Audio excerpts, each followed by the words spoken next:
paper and in nothing else. And into it we plunge now. In terms of dates, there's really only one that matters. It's easy to remember. 1600 is right there. It's the midpoint of Shakespeare's flourishing. That's the one. We've got the bad quarto, the one where the actors go and try to get some money out of making a defective copy in 1603. The good one comes thereafter. It's from Shakespeare's foul papers, we believe. That's the rough copy where he writes things out that has not survived. And then First Folio, 1623, the fair copy that was produced from that is a later one that Shakespeare may have had both in Q2 and in F. In terms of characters, this is what you need to remember. You have two Hamlets, you have two Fortinbrasses, and then you have Polonius, who has son Laertes and daughter Ophelia. Hamlet, protagonist of the story, his father's name is Hamlet. His uncle's name is Claudius. At the beginning of the play, we have Hamlet Sr. deceased. The crown is not passed to Hamlet. Instead, it's gone to Claudius. And Claudius is married to Hamlet's mother, Gertrude. What I'm going to ask you to do is we're going to read through the synopsis. Each person, we'll start with you, Jennifer, and each person will take a sentence. Stop at the end of the act. I will randomly plunk my finger down on a person's name and ask you questions about the passage that we've just read. So again, we're seeking to put all that little detail into your gray cells. And then we start with something is rotten. Go ahead. Something is rotten in the state of Denmark. In former times, the deceased King Hamlet in single combat slew Fortinbras, King of Norway. Now Fortinbras Jr. threatens to invade Denmark to avenge his father's death. Hamlet's crown is passed not to his son Hamlet Jr., but to his brother Claudius. Claudius has also married Gertrude, the dead king's wife. Hamlet Jr. swears vengeance when he learns from his father's ghost that Claudius is the one who brought about his death. Hamlet feigns madness to disguise his vengeful purpose.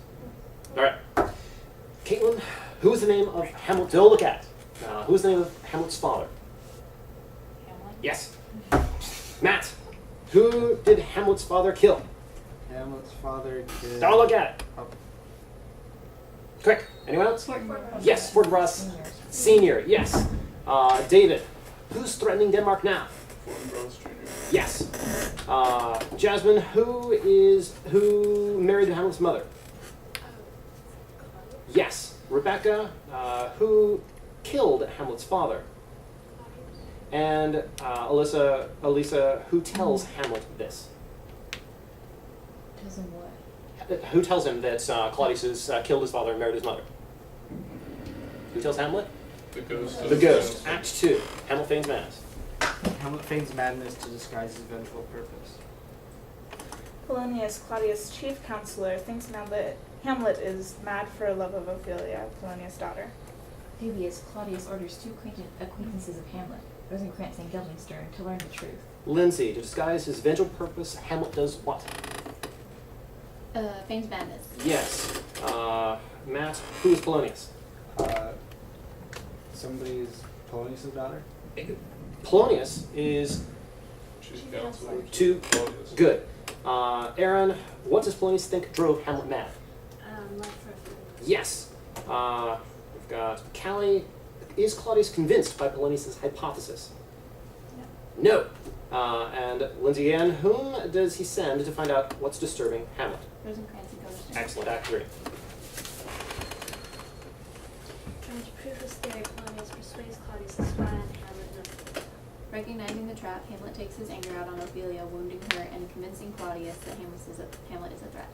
When a troupe of actors arrives, Hamlet has them perform a play before Claudius that reenacts Claudius' murder of the old king. Seeing Claudius' reaction, Hamlet is convinced of his uncle's guilt and straightway goes to his mother to tell her. While there, hearing what he believes to be Claudius, he plunges his blade through a tapestry, killing Polonius, who is eavesdropping behind him. Aaron, Polonius persuades Claudius to do what? Spy on Hamlet. Good. Coral, when he recognizes the trap, Hamlet does what? Hurts Ophelia? Yes. Joel, when the troupe of actors arrive, Hamlet has them do what? Perform a play? Yes. Reenacting the murder of his father. Rachel, Claudius's reaction to the play convinces Hamlet of what?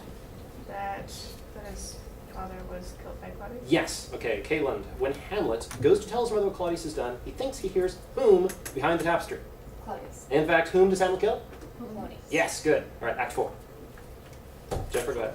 Claudius sends Hamlet to England with a sealed letter asking the English king to put Hamlet to death. Laertes, Polonius' son, comes close to killing Claudius in vengeance for Polonius' death.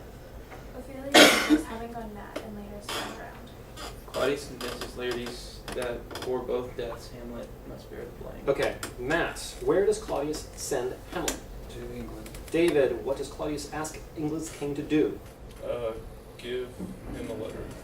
Asks him to kill Hamlet. Kill him. Yes, Sorry. that's okay. Rebecca, who comes in storming, seeking vengeance for Polonius' death? Yes, Polonius' son. Elisa, what two things happen to Ophelia? She was mad and she drowned. Good. Aaron, whom does Laertes ultimately blame? Hamlet. Act 5. Hamlet returns to Denmark, having been captured by pirates. Stumbling upon Ophelia's burial, he bursts into the scene, declares that he had loved her, and finds himself attacked by Laertes. Claudius publicly smooths over the incident, but proposes that the two later have a friendly fencing match, giving Laertes the opportunity to kill Hamlet by accident. Both take no chances. Laertes poisons his blade while Claudius poisons the chalice which he offers to Hamlet to drink. Their plans backfire, however. Gertrude drinks the poison instead, and Laertes wounds Hamlet only to have Hamlet retaliate with Laertes' sword. Dying, Laertes accuses Claudia, whom Hamlet slays with both poison, sword, and chalice. Fortinbras enters to find all the Danish royalty dead and assumes the throne of Denmark as well as Norway. Good. Coral, how does Hamlet escape from going to England? He is captured by pirates. Good. Joel, upon what does he stumble on his return to Denmark? The burial of Ophelia. Good. Rachel, what friendly contest does Claudius propose to help Hamlet and Laertes kiss and make up? A friendly fencing match in which he will accidentally kill Hamlet. That's right. Caitlin, how do Claudius and Laertes fix the match? Two ways. They poison the sword and a chalice. Yes, okay, which is what? Drink. Good. Jennifer, who drinks the poison chalice instead? Oh, Gertrude. Good. Callie, who was wounded by Laertes' sword? 3 people. Hamlet, Laertes, and Claudius. Excellent, okay. Matt, when Laertes reveals Claudius' treachery, how does Hamlet kill the king? 2 ways. With both the sword and the chalice. Good. And finally, David, who assumes the throne of Denmark at the play's end? Good. Fortinbras Jr. What I want you to do is this, for preparing for the test. What you're going to do is, you've got an executive plot summary on the back. I just list those things. Fold it over, and then first, here's number 1, put in chronological order those events. Just go through as an exercise, and then do it again. And then here, I had to split it up into 2 columns, but do it again.